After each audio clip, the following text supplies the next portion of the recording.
Radyong White Claro. Good morning, good morning, good morning. Mayong buntag kaning tanan. Today is Friday and of course, nanapunta sa itong sibihanan sa Radyong White Claro, 99.9 kilograms sa inyong mga radyo. And of course, sa atong mga padayon nga nag-follow sa ato ang Facebook page, daghang kayong salamat, no? So, pagbasa ko na to karon ang mga nagpadala og sulat gikan sa ilahang one half crosswise karong buntaga.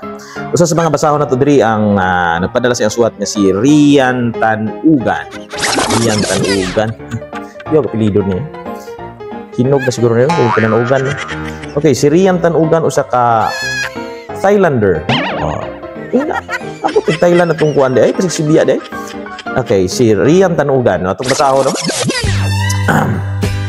Sawadika, kapnay, kopnoy. Mula mo noy, imunay. Tanglad pa chubak yak mel faktay. Yang yaw nai chutay tang tai kway. Ger. Kabkon. Rian Tanugan.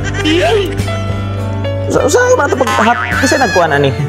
Saan ba ito pagtambang ani nga Thailand man?